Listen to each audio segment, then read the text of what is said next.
Listen, man, come on in the room, man. Let's chit chat, man. Let's talk. We gotta get this started, man. When I say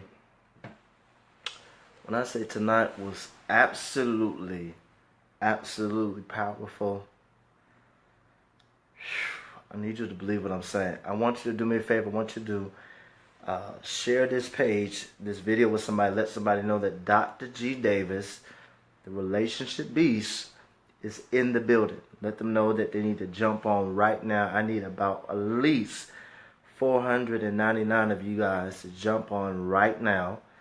And we need to talk about this substance abuse and this addiction issue that we have going on in a lot of our relationships. So let's chit chat. Let's talk. I see Kimberly with us. I see Tammy is with us. Let's chit chat. Let's talk for a few moments. I got about 10-15 minutes to do this. I want to share this quick video with you guys because tonight's show. Listen, if you're not doing nothing on Tuesday nights and Thursday nights, you need to be with me at 8 p.m. Eastern Standard Time for It's Complicated, because it's crazy. It's absolutely crazy, powerful information that we're releasing every Tuesday and Thursday. Guys, tonight we talked about substance abuse. We talked about individuals who have issues with substance abuse. And this is a topic, guys, that we don't really want to deal with. We don't really want to talk about it. But it's necessary because we're dealing with individuals who are in relationships and even marrying people who are suffering severely with an addiction. And so, again, these are topics that we don't really want to deal with, but we need to deal with it because addiction and substance abuse don't just affect the person who has that abuse, but it's affecting everybody who is connected to this individual. And so tonight was absolutely powerful, amazing teaching from a licensed addiction therapist all the way from West Palm Beach, right here in Florida. And absolute powerful teaching tonight. There's one of the things, guys, I want to bring up tonight that she didn't get a chance to talk to, but we're going to deal with this again, and she's going to come back and do a part 2. But one of the things we're going to talk about is toxic relationships and how those form into addiction. And some of us have been addicted to dysfunctionalism. And so we're going to be doing some in-depth teaching. She's going to come back probably in about a week or so, and we're going to do some more teaching as relates to this problem of addiction and substance abuse. Now, we understand that this could be very large, a very large area to cover.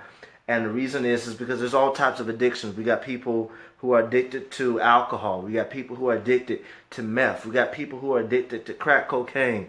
We got people who are addicted to nicotine. We got people who are addicted to weed. We got people who are addicted to prescription pills. We got people who are just absolutely addicted.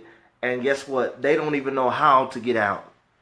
They don't even know how to deal with it. They don't even know how to cope with it. Then we got people who are addicted to pornography. We got people who are addicted to being messy and being petty. And so whatever your issue is tonight, the reality is you don't have to stay that way. The good news is that you can reclaim your time, and you can do it tonight. You don't have to wait till tomorrow.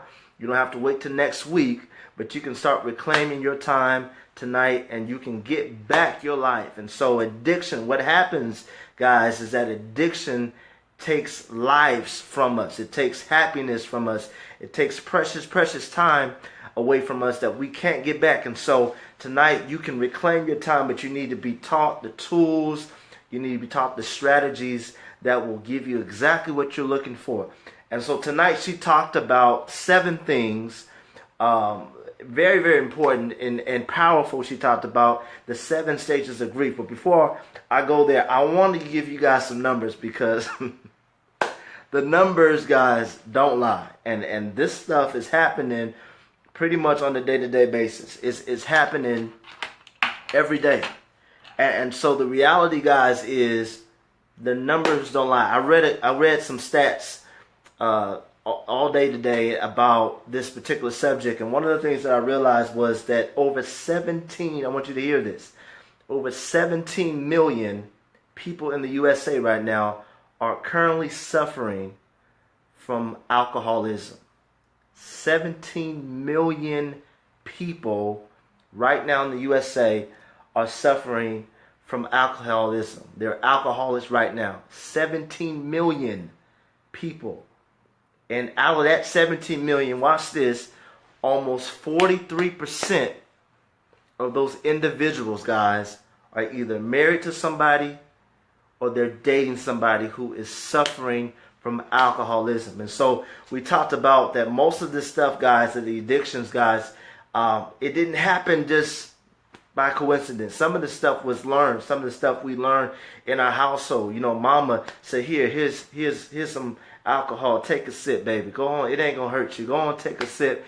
And the reality is that she was hindering you from walking into your purpose. She was hindering you from walking to your destiny because you got hooked even at an early age, and you thought it was just Kool-Aid. And so, you know, daddy would give you some lean. You didn't know what lean was. You thought lean was just a syrup, and you needed something to go to sleep, and they were tired of dealing with you, and you got addicted, watch this, to syrup. You got addicted to lean, and before you know it, even in your adulthood, you started doing it often and doing it more and more and more. And the reality is you became addicted. And here's the thing that you need to hear tonight, is that nobody who has an addiction woke up and said, I want to be addicted to this today.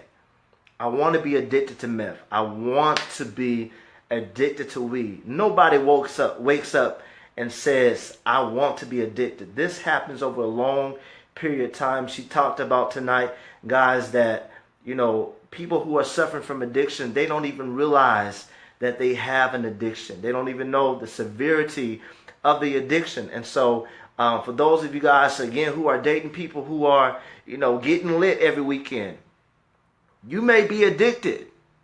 You know, people who you're getting involved in, people who you're around, you know, always got to get high. I know some people right now, they can't go to bed unless they go to get high.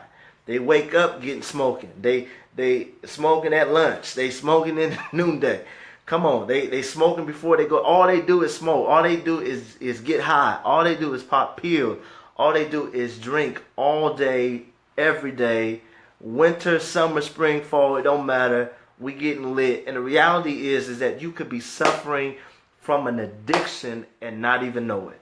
And so it's powerful, guys, that you are aware. Again, I've always told you that there is never a point in your life that you need to be in the dark. Not from the beginning, not in the middle, and definitely not in the end. You don't need to be in the dark. And so you need to know what type of person that you're dealing with. You need to know, why is it that this person is addicted to this? And so we got a lot of people who are in the closet about their addiction. Hear me. You got people who are suffering right now. You don't even know it. And so they look good on the outside, but they're suffering down on the inside. And so you got people who are trying to self-medicate themselves because they're trying to get the pain to go away. They're trying to get the depression to go away. Come on here. They're trying to get the issues and the situations that keeps bothering them. They're trying to numb the situation. The reality is, guys, is that they don't even know that they are addicted. They don't even know that this addiction has totally taken over them, and they are absolutely consumed by what is happening. And so for those of you guys who are in relationships, for those of you guys who are dating, this is powerful. This is powerful information that you need to know how to deal with it. And so tonight, Coach Kenzie talked to us about that when these individuals who are suffering from addiction, it is not your job, hear this, it's not your job to constantly nag them to death. You need to stop drinking. You know, you need to stop smoking. You were raised in the church. You need to stop doing this. Why you keep that is not your position as a person in their life. What they need from you is support. They need love. They need encouragement. They don't need anybody to tell them how bad it is. That's why they're self-medicating themselves. They need you to be their support, not to enable them, hear me, not to help them, not to handicap them, but to support them in order to get healed, in order to be delivered. And so it's important that, guys, that you're not buying cigarettes to people who you don't need to be supporting. You're not buying bags of weed for people who has an addiction. You are not supposed to be in their life enabling them. I want you to hear me tonight. That's not your job. Your job is not to be enabling them. That is not your job to put on your Superman or your Superwoman cape and come to their rescue. But it is your job to love them. It is your job to support them, not their habit, but to support the person who has the habit. And so as we talked tonight, we talked about people have many, many addictions. You know, I often talk about baggage and unclaimed baggage, unnecessary baggage that we bring into relationships and we bring into dating. So we have people who have small baggage. We have people who have medium-sized baggages. And then we have some people who come and enter our lives with these oversized baggages that is just beyond control. And so everybody is dealing with some type of issue. Everybody comes into a relationship with some type of problem. And the reality is, can you deal with it? Can you tolerate it? Is it going to be too much for you? And so tonight was absolutely powerful. She gave us some tools. She gave us some keys to be successful. The other numbers I want to share with you, and we didn't get to talk about this, but we will when she comes back, is toxic relationships. And one of the things that is breaking up a lot of relationships, a lot of people are getting hurt by it, is this issue of pornography. And so we're going to deal with it. We're going to talk about it. And I'm going to talk about it briefly tonight. But this issue with pornography.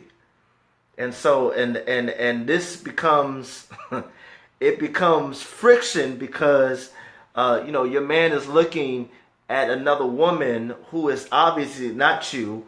You don't obviously move like she moved, or he doesn't obviously move like that dude moves in that video, and it's becoming conflict in that situation. And then you got some guys who are absolutely, you know, fascinated with people and women who are in these videos, these vixens. He's absolutely, you know, in love with what he sees, and this is why he's addicted. Watch this, to going to the strip club. He's addicted, not taking you out to eat, not taking you, buying you flowers. He's addicted to spending valuable money, good dollar bills. I'm talking about good ones that I could put in the offering on Sunday. He's taking these dollars, y'all, and making it rain on an individual that does not even belong to him, does not even in covenant with, not in a relationship with. And because he's giving away so much money week after week, he doesn't even know that he's caught up and he's addicted to pornography. He's addicted to going to the strip club. And so we need to deal with this, fellas, because this is an issue. Because while we're leaving our women at home and going to the strip clubs and going here and going there, we are leaving them uncovered. And this is what I want you to hear tonight. We're leaving them uncovered. And so pornography, guys, is something that we need to deal with. Especially we need to deal with it in the church, because we got a lot of people who are saved and sanctified that are dealing with, secretly, watch this, that are dealing with pornography. And so I know you don't want to admit it. You don't want nobody to know. You don't want nobody to know you got toys, and on occasions you invite friends over and, you know, to even sell toys. But listen to me. This has become an addiction and is ripping away the core of healthy marriages, is ripping away the core of great relationships. So I want to give you guys some stats. I want you to hear some numbers. And again, guys, the numbers don't lie. So I want you to hear some stats as it relates to pornography and the whole adult entertainment arena. I want you to hear something. Watch this. 17%, and we don't want to talk about this, but I'm going to give it to you guys tonight. 17% of the performers that you watch on video, and you can be honest, I'm talking to you. 17% of the performers don't use condoms in these heterosexual films. 17% of these performers don't even use condoms. 66, watch this, 66 of the porn performers have herpes. I'm going to say that again. Maybe you missed it. 66% of the performers have herpes. So you watching somebody that has herpes or may have herpes. That's not a pleasant sight. Well, 25%, watch this, 25% of the performers have HIV. We're talking about addictions now. 25% have HIV, 66% have herpes. Watch this. Over 71% of men watch porn right now. And probably your dude, your husband, your pastor, your apostle can be right now watching porn. Almost 71% of the men in the U.S. right now are watching porn on a regular basis. Watch this. Out of that, 43% are women who are watching porn. Are women who are watching porn. And you got some women who, you watch it with your man, and that's how you got addicted to it. And then when he's not at home, you flipping through the channel, and you are just absolutely mesmerized by what is happening on this video screen. 25% of the performers have HIV. 71% of men watch porn. 43% of women watch porn. And 48%, guys, are people who are dealing with somebody who is addicted to pornography. I want you to hear what I'm saying. 48% of people right now in relationships that are dating, that are happily or supposedly happily married, are dealing with a spirit of pornography. And so we got people who are addicted, guys, to all kind of stuff. And some of you guys saying, well, I don't drink, I don't smoke, but you addicted to being petty. You addicted to lying. You addicted to, backstabbing. You addicted to, all this crazy stuff.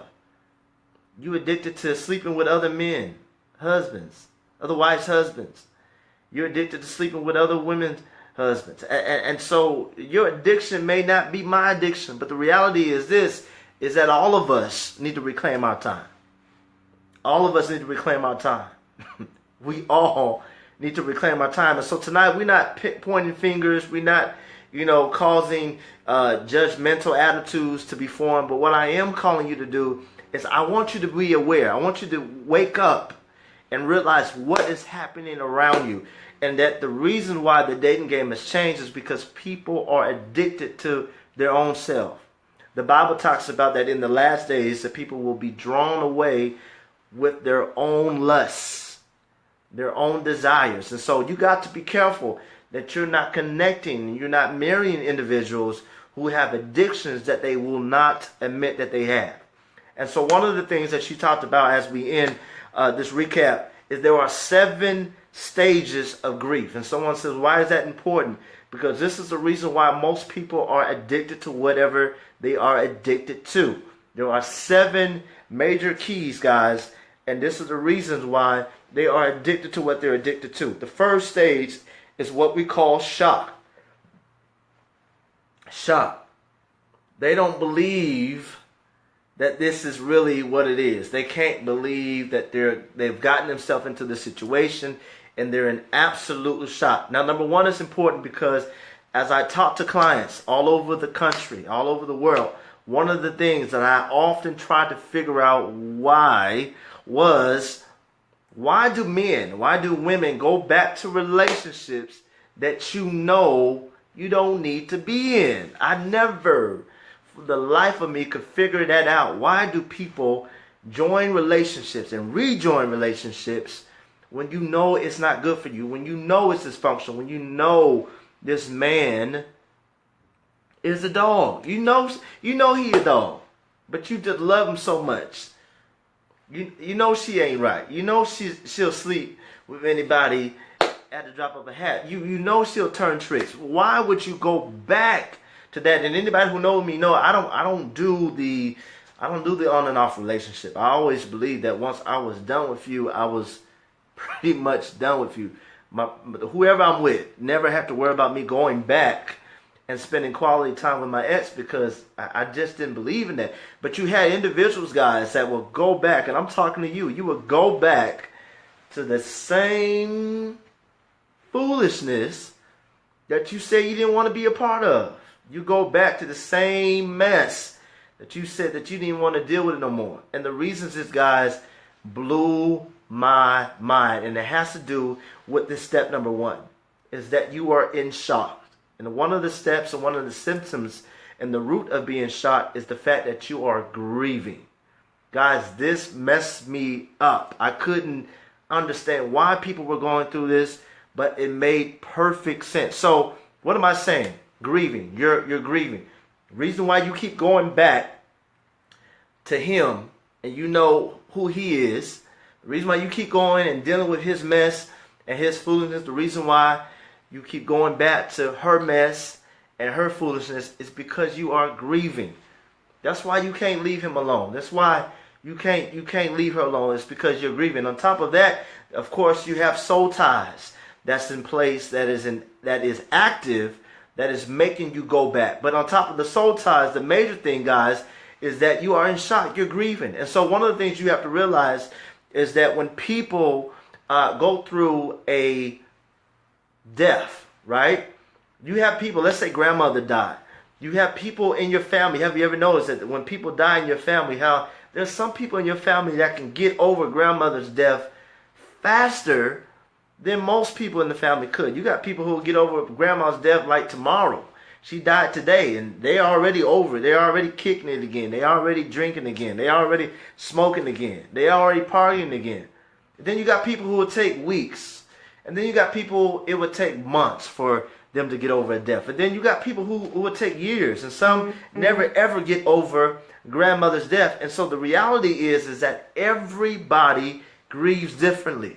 And this is what I want you to hear tonight. The reasons why you keep going back into that same situation, and I'm helping somebody tonight, and I hear you thinking, the reason why you keep going back into that situation is not necessarily because you want to. You're going back because you're grieving. What do you mean, Dr. G? You're grieving over the fact that you thought that the relationship that you left was supposed to be happy. You thought that this man could make you happy. And so you go back to revisit that moment, to revisit that time, because you're still stuck in a time that no longer exists. And so it's the death of a relationship that you haven't fully recovered from, and that's why you're grieving. I just said something. That is the reason why you are grieving. You are funeralizing the death of a marriage. You're funeralizing the death, you're memorizing the death of a relationship.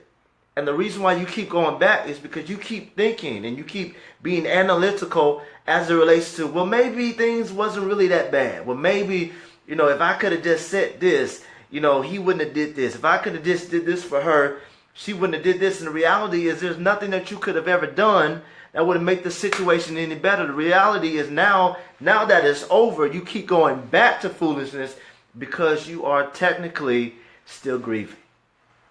You're grieving. That's why you can't get over him. That's why you still sleep in his jersey. This is why you still go and be around his friends, is because you are still grieving. So number one is shocked. We were talking about the 7 stages of grief. The 7 stages of grief according to Kimball Ross. Number 1 is shock. Number 2, guys, and I got to move on, is denial. You're in total denial. You have no idea. And we're talking about addictions as well. You have no idea that you are addicted to this. Some of you guys are addicted to foolishness and you don't even realize, oh, it's not that bad. Oh, I can handle it. Oh, he did me wrong, but it's okay. I still love him. I'm always going to love him. That's father of my son. That's the mother of my daughter. Listen, it's foolishness. And the reality is there have a lot of people, guys, that are in denial. You don't know if you're coming. You don't know you're going. You're on this emotional roller coaster trying to figure out what's happening. And you're absolutely confused about what you need to do because you're in total denial about what is happening and what is happening now. Number 2 is denial. Number 3 is anger. One of the steps of grief is anger. You're angry with yourself, but you won't tell nobody, so you lash out on other people. And you get angry with the dog, and you run over and you kick the cat, and you get mad with individuals who have nothing to do with why you got addicted in the first place. And so you result into anger. You're frustrated all the time. You're irritated. You're never happy. It's because you're angry and you're internally, guys, you are grieving. And you need to deal with this grief. Number 4 is your bargaining. Number 4 is bargaining. What is bargaining? You get yourself in a situation, and we're talking about addictions, whether it be alcohol, whether it be sex, whether it be pornography, whether it be meth, whether it be popping pills. You start bargaining. You start bargaining. What do you mean, Dr. G? You start asking and saying, God, if you get me out of this situation, one more again. This is last time. I promise, Jesus. I promise I won't do it again. I promise, Mama, if you just give me one more pill, just one more, just please, one more pill. Let me hit that one more time. And you begin to bargaining. And what you don't realize is that you are grieving. These are the steps of grieving, guys. Bargaining. Number 5 is depression. Depression has started to take over because you realize that this stuff is out of your control. And so what happens is we tend to feed and self-medicate ourselves. And so depression sometimes can turn into emotional overeating. And you go into the refrigerator, you're going getting boxes and boxes of donuts, stuff that you really don't need, but you keep getting it because you're in a season of depression. Everything in your house is pitch black. It's dark. It looks like a doggone cave, and Batman's coming through, and you're depressed. All the lights are off. Come on. And you're in a atmosphere that is only going to conduce more anger, more frustration. And so you're in a dark place. And so it's not just physically now, but internally you're in a dark place. And this is why things are happening, is because you are in a state of depression and you're actually really, really grieving. Number 6 is testing. Now, testing in this stage is really not a bad thing. Actually, number 6, testing has to do with the fact that you're trying to beat this addiction. This is where you start asking yourself, can I really, really deal with this issue? I'm tired of dealing with this. Maybe I should go see a therapist. This is when the wheels in your mind start to turn and you start to really, really become critical as it relates to your life and your situation. So you're in a place of testing. And it's like this, it's like the cartoon that we used to watch all the time, where you have the good angel on one shoulder, and then you have the devil on the other shoulder, and the devil's talking to you and the angel's talking to you, and you're being tested. If you do this, this is going to happen. But if you do this, and so you feel like you're being pulled, but eventually you have to make a decision, and you have to reclaim your time. And this is what we're talking about tonight, reclaiming your time. You wasted enough time being addicted. And so the problem is that now your addiction has control of you. And instead of you having control of your addiction, you're testing. Last but not least, and I got to go, is acceptance. Again, this is a good thing because now you have totally accepted the fact that, yeah, I've been grieving. Yes, I do need help. Yes, I'm ready to leave this alone. I'm ready to kick this habit for good. And the reality is I don't even want to live like this no more. I can't live another day like this. What am I saying? I'm talking to individuals right now who are tired of being sick and tired. And whatever your addiction is, and so tonight we're not pointing fingers. It's not about what addiction is greater than the other. An addiction is an addiction. A habit is a habit. An issue is an issue. And so you know what your issue is. You know what the stuff that you don't want to tell nobody that you've been dealing with. You know the stuff that, behind closed doors you're internally dealing with. I'm talking to you tonight. Tonight, I'm telling you, it's time for you to reclaim your time. You've wasted enough time self-medicating yourself, trying to make sure that you can numb the pain. The reality is that after you get done doing what you're doing, you know what you do. The pain is still there. The problem is still there. And until you deal with it from the root, until you reach out to somebody that can help you, things are still going to be happening. They tell us it takes about 30 to 45 days, guys, to change your situation, to break a habit, and to create a new one. So it takes about 25 days, 30 days to kick this habit.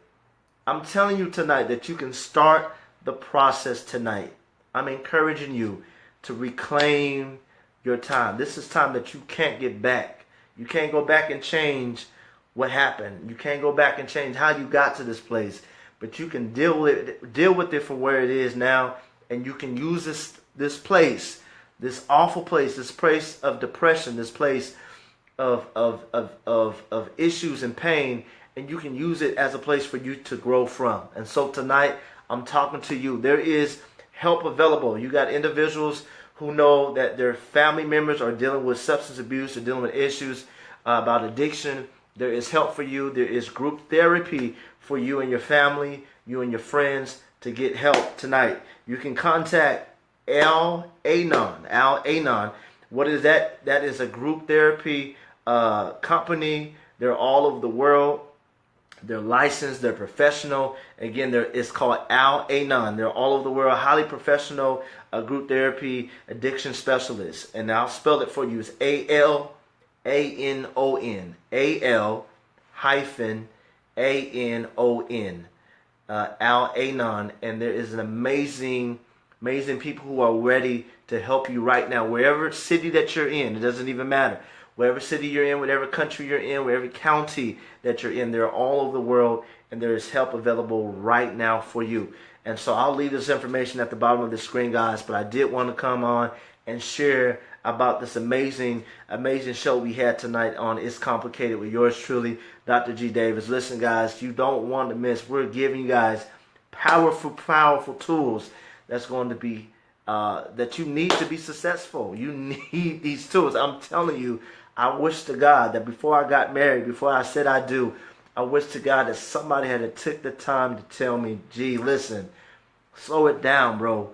Listen, this is what you need to do. These are the things that you need to avoid. But guess what, guys? I had to hit my head a couple of times before I realized that I couldn't learn all of this by myself. I needed help. I needed the tools. I needed the strategies to be successful. And so tonight is not a night for you guys. And even this year is not a year. This is not a year, guys, for you to be self-medicating. Not a year for you to be self-medicating. Tonight you need to reclaim your time.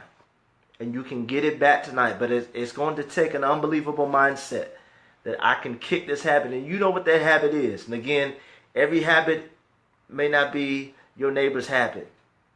But you know what you're secretly dealing with. And the reality is, guys, if you don't deal with it, hear me. If you don't deal with it, it's going to eventually come back and it's going to deal with you. All right? So that being said, guys, if you have any comments, any questions about what we talked about tonight as it relates to substance abuse and addiction, I want you to leave your comments down below. I want you to share this video with as many people as possible. I want you guys to share this video now. Start tonight. Share this video. Someone desperately needs to hear this, that it's time to reclaim your time. It's time to reclaim your time. It's not just a slogan. It's not a statement, guys. It is a movement. It's time to reclaim our time. And so you may not be addicted to crack. You may not be addicted to meth. But you may be addicted to being petty. You may be addicted to settling. It's time for you to reclaim your time. So guys, with that being said, this is Dr. G. Davis, the relationship beast. I'm telling you tonight, there's an obligation. God is holding you accountable for the actions that you are continue to make and the people that you continue to attract and the people who you continue to entertain. Tonight is the night that you reclaim your time. All right? I'll talk to you guys soon. God bless. Bye-bye.